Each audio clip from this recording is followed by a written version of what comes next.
not show up on the live stream. So we'll do the best we can.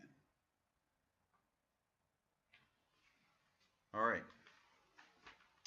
This is the second session of modern church history, and we're still talking about the 17th century. We'll get a little bit into the 18th century, but still most of what we're talking about today is in the 17th century.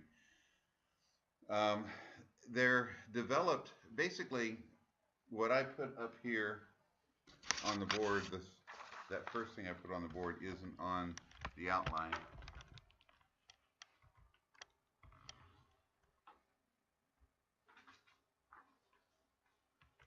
Okay, trying to get it on there, but it's not, I don't think it's very readable. It's red. Yeah, I should have gotten black, I guess. All right, well, there are four basic forms of church government. I may have touched on this a little bit last week, but I thought I'd put it up on the board. I should have put it in the notes, but I didn't. And the reason I decided to touch on this a little bit is because we see the Episcopalian form of church government, which is what really all the church had known up to this point. The Catholic Church, the Church of England, and I believe even the Lutheran Church had a episcopal form of church government. That's from the Greek word episkopos, I think it is, where when you see in the New Testament the word bishop, it's the Greek word episkopos, and I'm sure I'm not pronouncing it correctly, from which we get the word episcopal. And so when you have a hierarchy overseeing the local churches, and usually it's they use the title bishop usually to oversee several churches, maybe oversee a region of churches. That's the episcopal form of church government. And what began to happen in England, what happened in Scotland, but it also was happening in England, the episcopal form of church government, and that is from the Greek word. If you see the word elder in the New Testament, the Greek word is presbyter or something like that, and from that word we get presbytery. So the Presbyterian form of church government basically is an elder-led form of church government. But in England, there were also Congregationalist churches developing, churches that decided that the congregation needs to vote on everything, democracy, that's the end thing, right? So the idea that everybody has a say, everybody has a vote in what happens in the church, and that's the congregational form of church government where it's congregation-led. And finally, there is the pastoral form of church government where the pastor makes all the decisions. And I'm not endorsing or condemning any of these forms of church government. I'm just sharing with you that those are the four forms of church government. Some churches have a combination of two or three of those, and of one degree or another. But anyway, now getting to our notes. So when we come to the first Roman numeral 1 on the outline is the Congregationalists. There are four principles of Congregationalism: voluntary covenant, autonomy, equality, and connection and accountability. So by voluntary covenant, we're talking about membership is based on a voluntary covenant of those who attend. In other words, you're not part of this church just because you're born into it, or you're not part of this church just because of your citizenship, because all the way through church history, that was the case. You were born into a Catholic country, you were a Catholic. You were born into a Lutheran country or a Presbyterian country or the Church of England, which was the big issue in England at that time. You were automatically considered a member of that church. Well, the Congregationalists felt like it was a decision you needed to make for yourself, not something that is imposed upon you. Autonomy, meaning there's no hierarchy above the local church, and each local church is self-governing. Equality, meaning that no church has power over another, but has the privilege and duty to help each other. So my church does not have authority over your church does not have authority over my church, but it is our privilege and duty to help each other out when needed. Connection and accountability. So we pray for and support each other, and we keep each other accountable. There was a man by the name of, and I'm going to mention several names. Richard Fitz. This is going back into the 16th century. This is just a small bit back into the 16th century. He's a name that I found as some believe perhaps was the first Congregationalist pastor, and around 1550, small secret congregations of separatists sprang up in England, and one of them was led by Fitz. Fitz spent time in prison for his illegal religious activities, and he was eventually executed. So Fitz is possibly the first Congregationalist pastor, but Robert Brown, about a century later, I believe, or a few decades later anyway, Robert Brown is often called the founder of modern Congregationalism, even though he probably was not the first. He was very Calvinistic doctrinally. In 1581, during the reign of Elizabeth, he organized a congregational church in Norwich, and he was cast into prison. When he was set free, he and the majority of his congregation fled to Holland.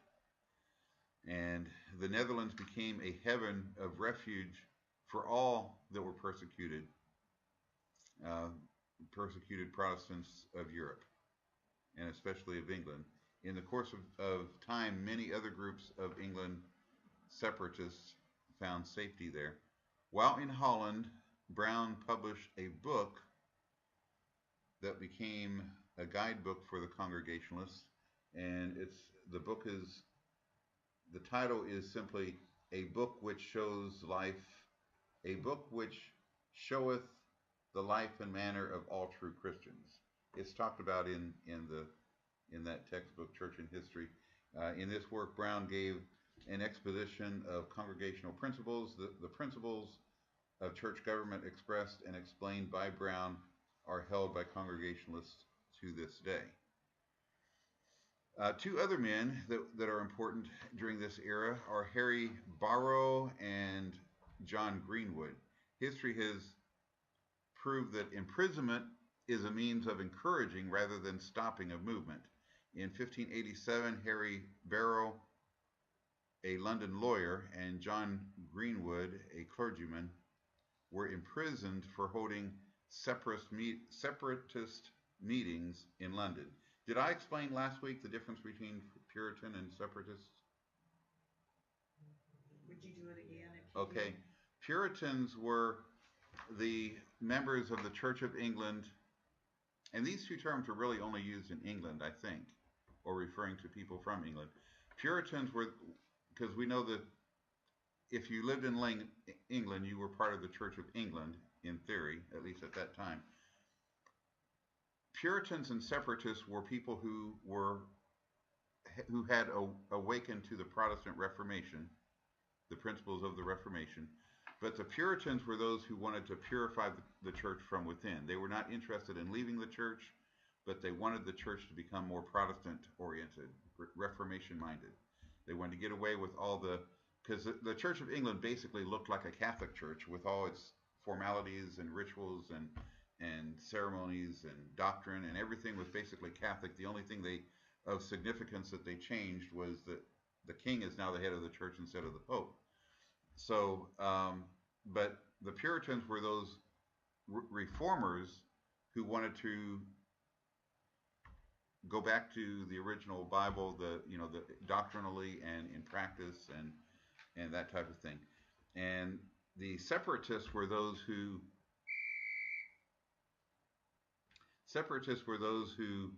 were also, they had awakened to the Protestant Reformation ideas, and they basically gave up on the Church of England, and they broke away from the Church of England and started their own meetings. Even when it became illegal, they would meet in their house. Sometimes they would meet from house to house to try to avoid um, arrest, but sometimes they would meet in barns, but were they had separated from the Church of England.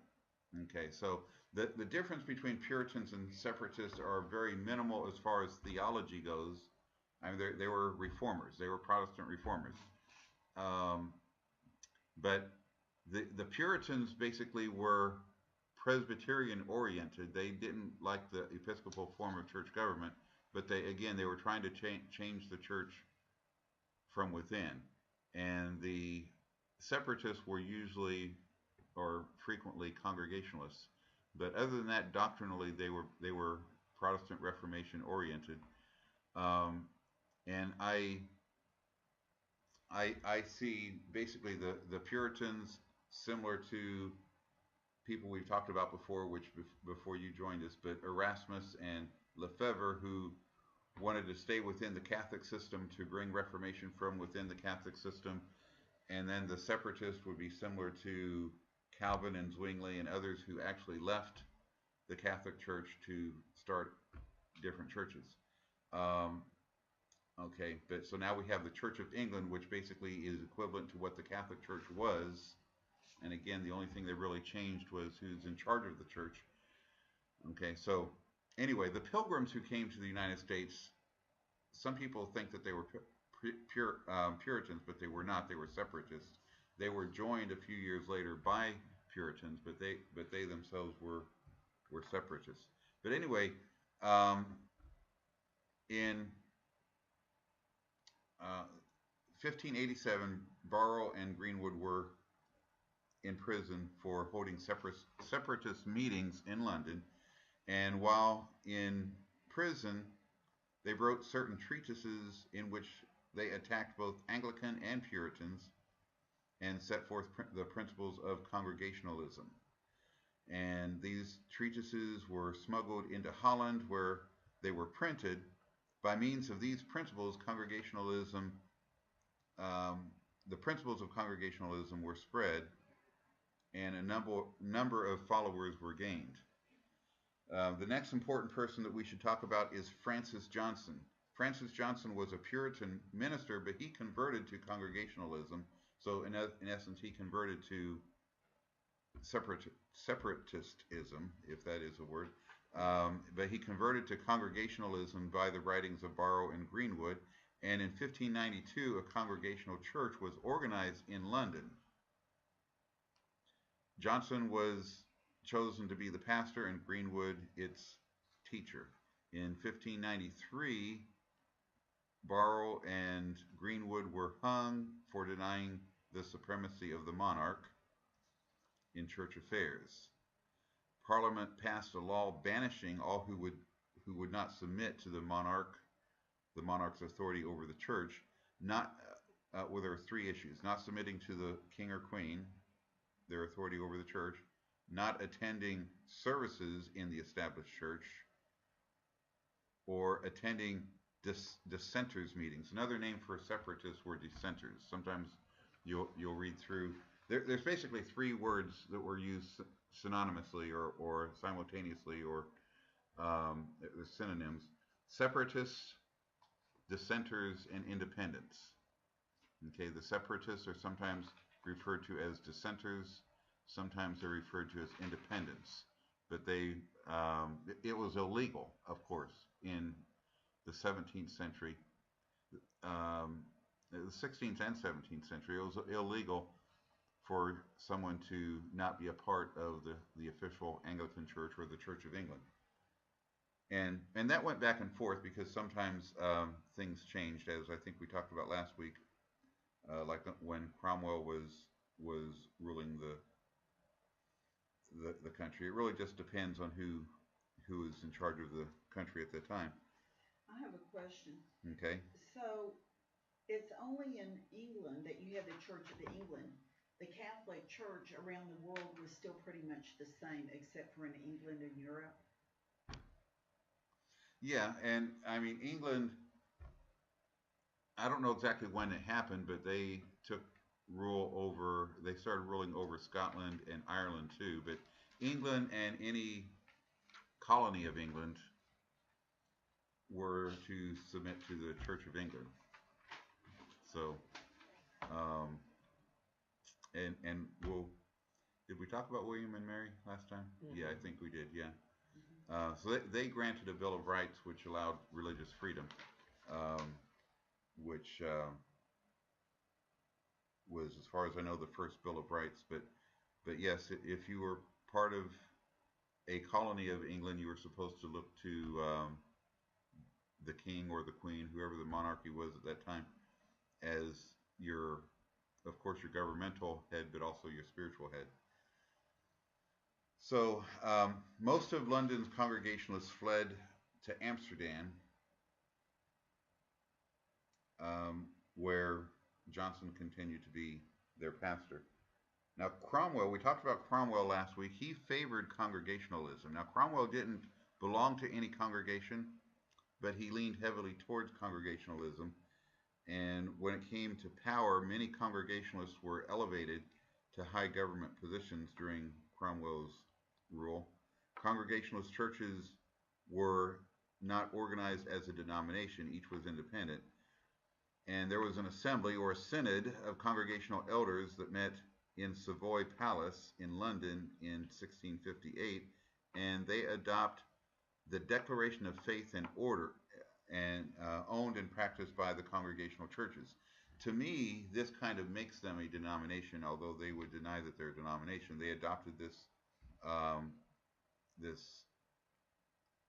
Declaration of Faith and Order, and many of these men are the same as who were at the Westminster Assembly, which I think we talked about last week, and they favored Calvinism.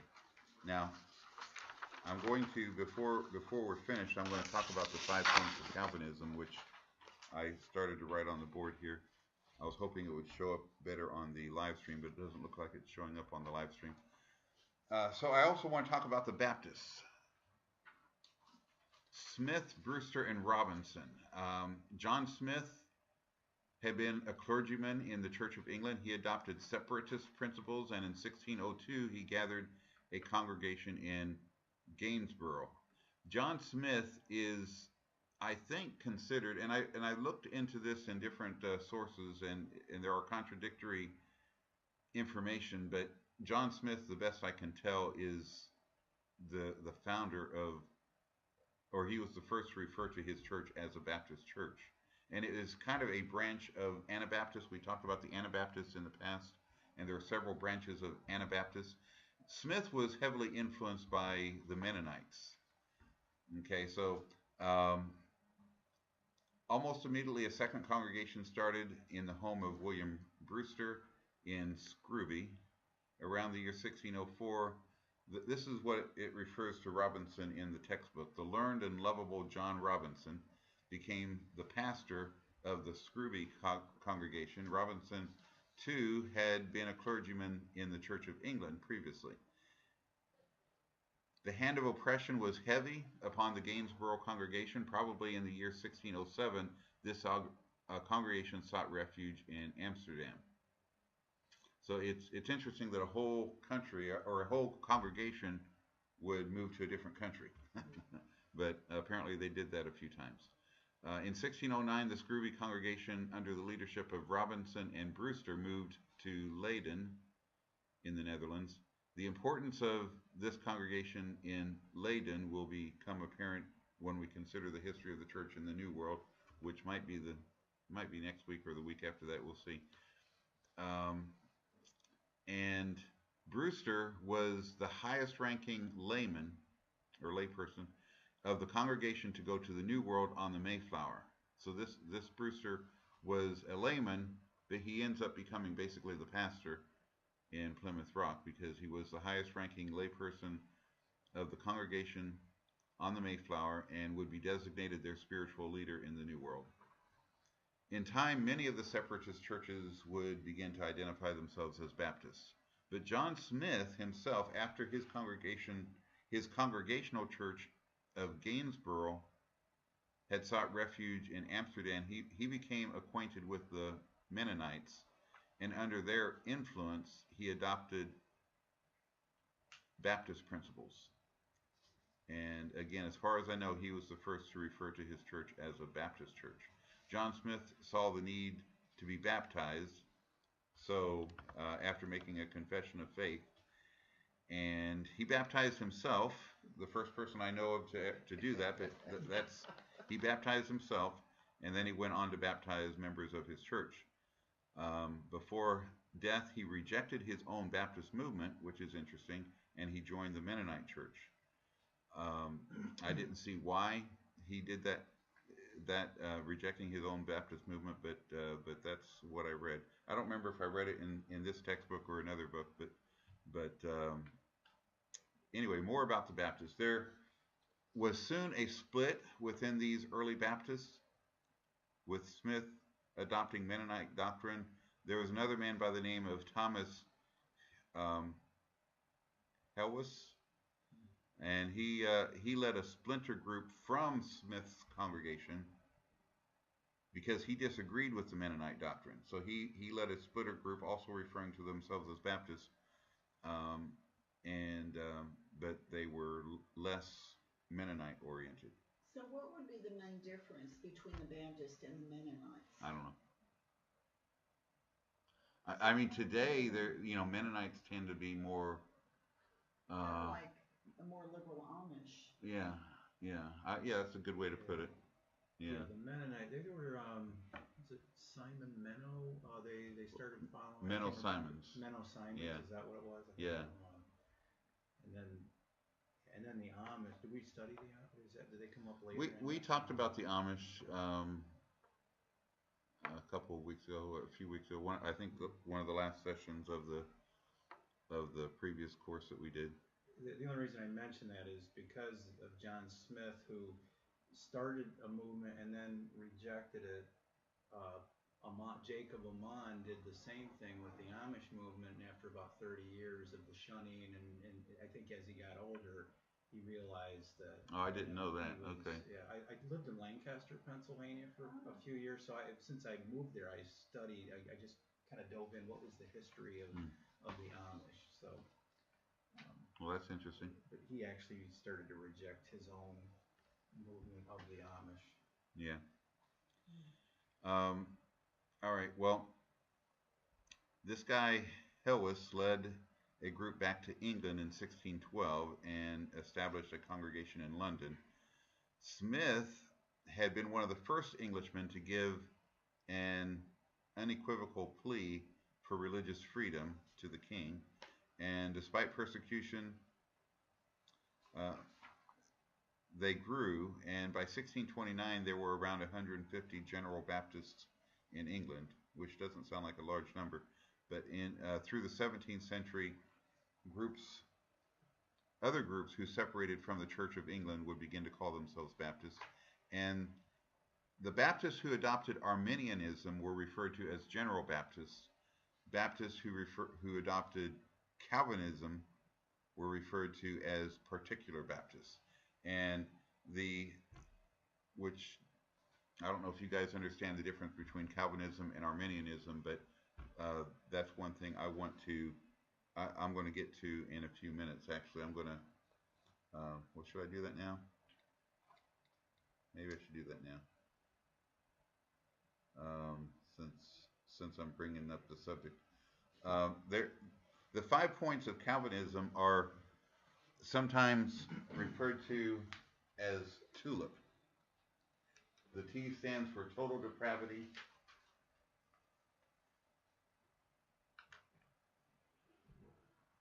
The total depravity of man. And that's actually the only thing that is the same in both of these. That without Christ, there's nothing good in you without Christ.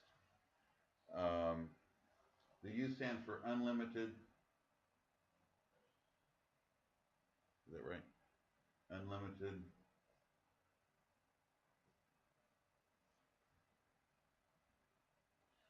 No, I'm getting this wrong. I'm sorry. The U stands for unconditional election.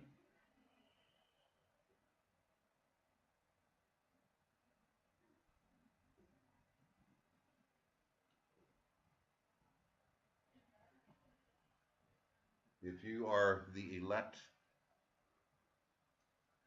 then you are the elect. There's nothing you can do about it.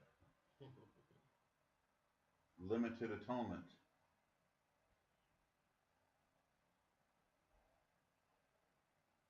That means if you are the elect, Christ died, his blood only was for the elect. Okay? Um, he didn't die for everybody in the world, he died for the elect. All right, so limited atonement. How do you know if you're an elect based on this? Ask a Calvinist. I don't know. Okay. I'm not a Can't make Calvinist. sense out of nonsense. Can't make sense out of nonsense, right? And the I is irresistible grace.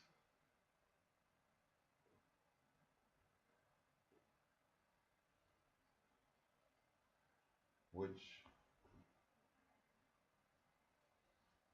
I'll know next time to bring a black marker instead of red.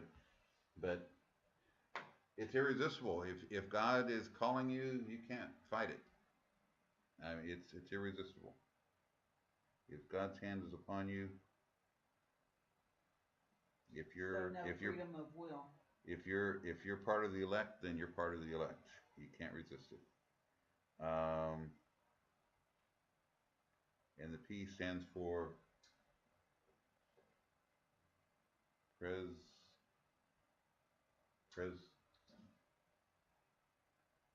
perseverance of the saints.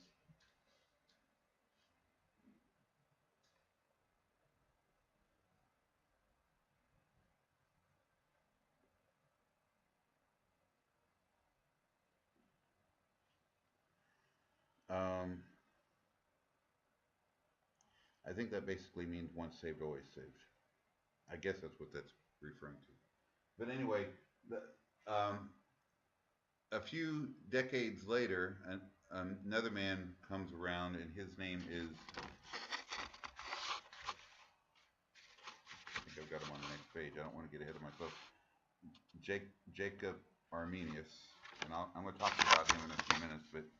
But so, not him, but his followers came up with five. I think I don't. If I remember correctly, it was one of his followers that came up with 5 points to refute the 5 points of Calvinism, and they said they agreed with total depravity, but they said it is conditional election.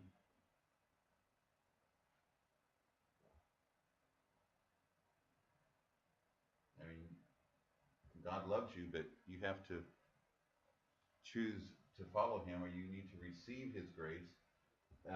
And they say the Arminian position is it's unlimited atonement.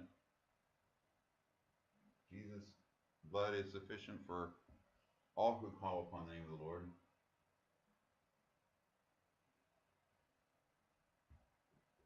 And it is resistible.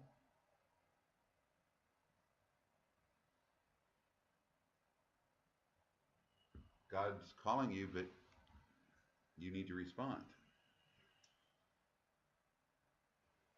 Now, the fifth point, their answer was, I know this is funny, but this is what their answer was. The perseverance of the saints, their answer was, let me get back with you on that.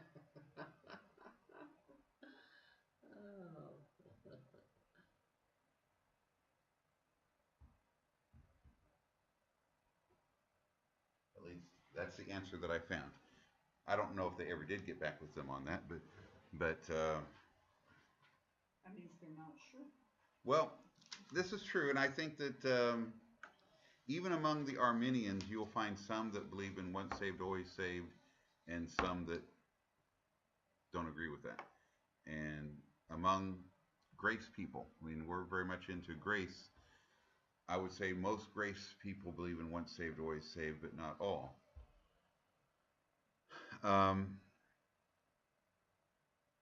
so anyway, so the Baptists who chose the Arminian view, they were called General Baptists because they believed salvation's available for, it's a general call to everyone to call upon the name of the Lord. Particular Baptists the Baptists who adopted Calvinism were called particular Baptists because there's only particular people that are called, and you can only be saved if God has preordained that you be saved. So anyway, today there are dozens of different Baptist denominations, and they're divided often over petty issues. And today there are more Baptists than any other Protestant denomination.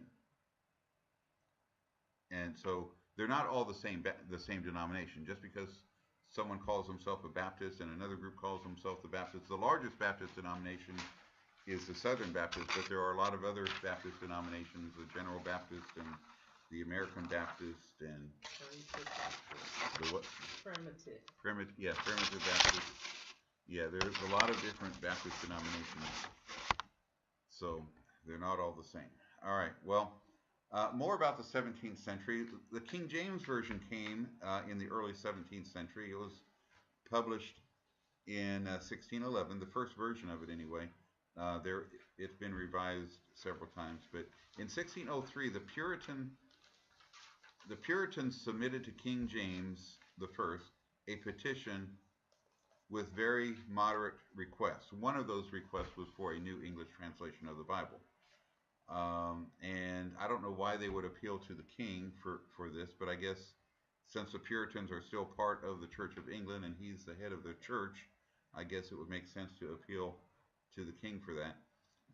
A conference between bishops and Puritans was held in the presence of the king, and no changes in the affairs of the church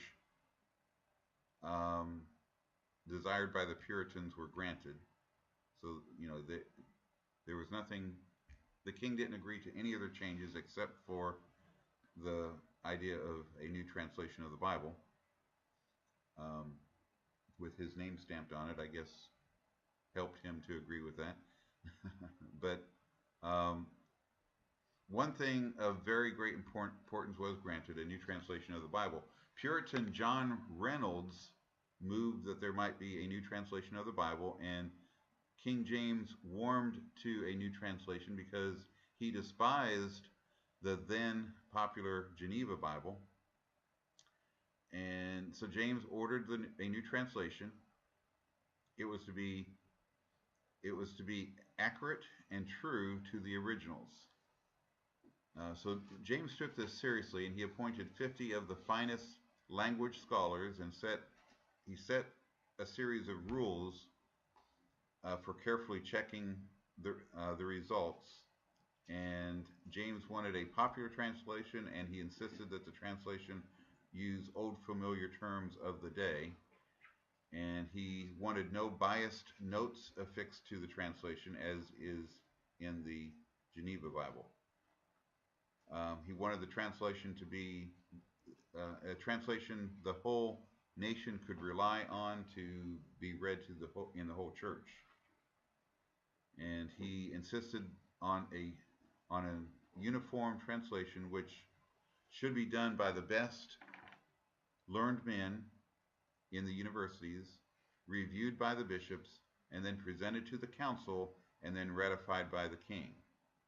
History shows they were successful in creating a translation that not only met the needs of their generation, but also succeeded in influencing the lives of generations to come. And it became known not only as the King James Version, but also the Authorized Version, it's sometimes referred to as. And even today, there's people that are King James only people. I like the King James and the New King James, but I'm not a King James only person. I usually use King James or New King James. All right, John Lathrop, sometimes called Lothrop or Lothrop. He's actually my 10th great-grandfather. And he was born in 1584, and he graduated with a master's degree, and he became an Anglican pastor. He was appointed curate, which I guess means, from my understanding, a priest in his first assignment of a local parish in Egerton, Kent.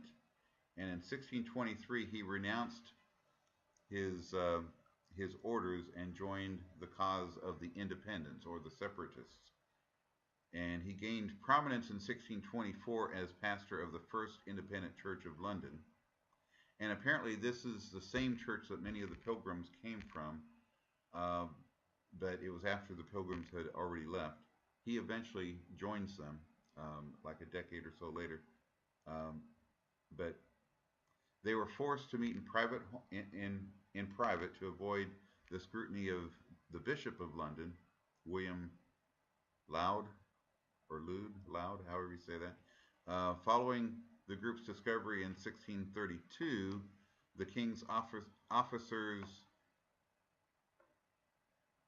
um, the king's officers arrested 42 independents. Okay, I guess my wording's a little bit off. Following the group's discovery in 1632 by the king's officers, okay, 42 independents were arrested. The arrested were prosecuted for failure to take the oath of loyalty to the established church. While in prison, Lathrop's wife Hannah died, and his 6 surviving children were left to fend for themselves, begging for bread in the streets of London. After about a year, all were released on bail except for Lathrop. The king deemed him too dangerous to be set free. But eventually, the bishop ultimately released him on bond in 1634 with the understanding that he'd move to the New World. And since he didn't immediately leave for the New World, a court order was put on him, and family tradition indicates that he escaped to Plymouth, Massachusetts. Okay, so now let's talk about this guy, Jacobus Arminius. And he was born in the Netherlands in 1560, but his parents died and he grew up as an orphan.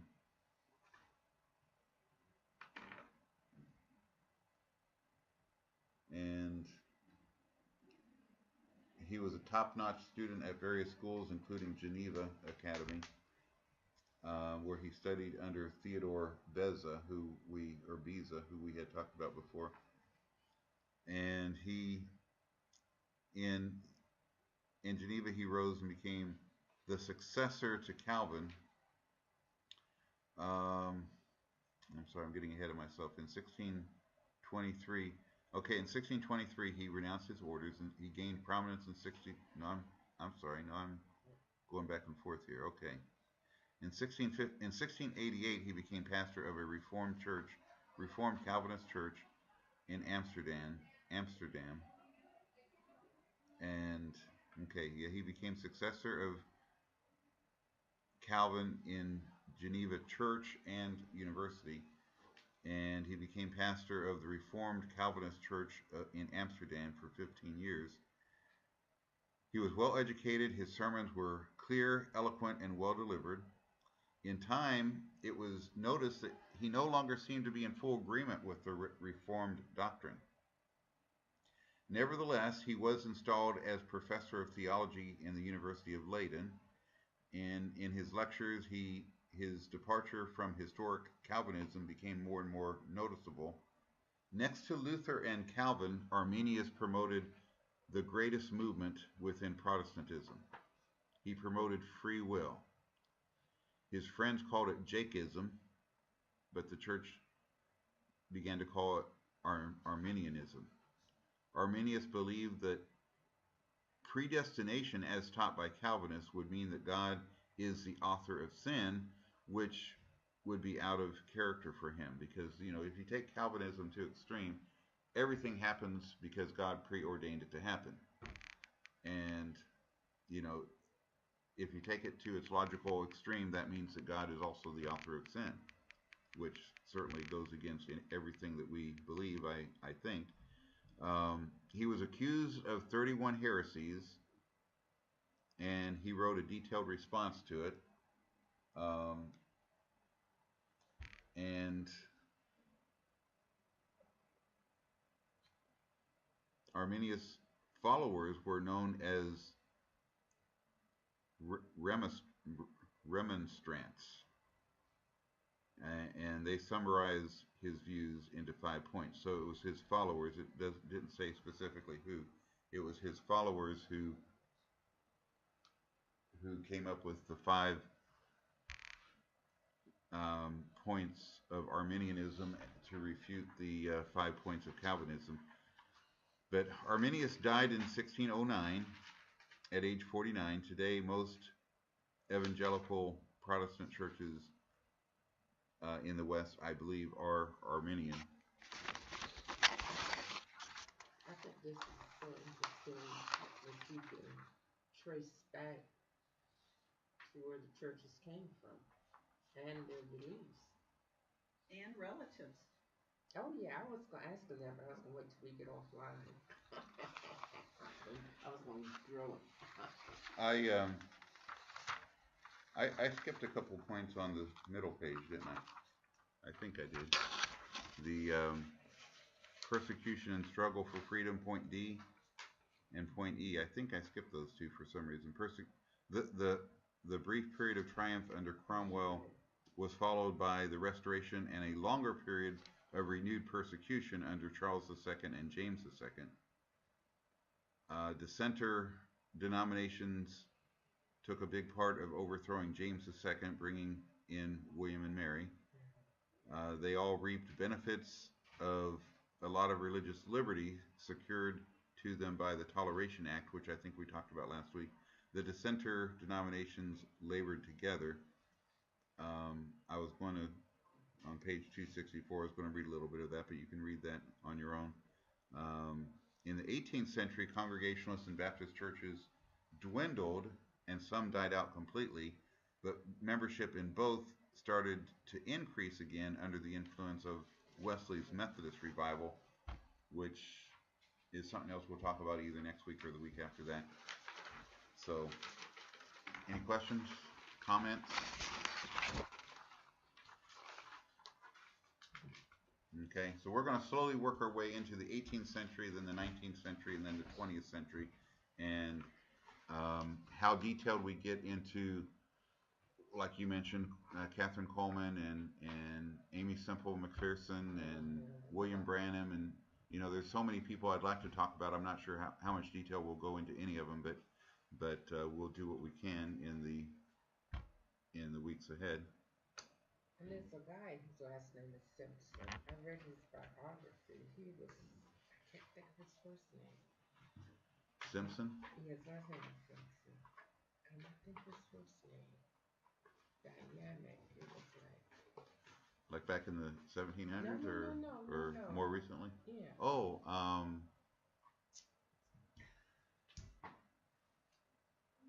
yeah.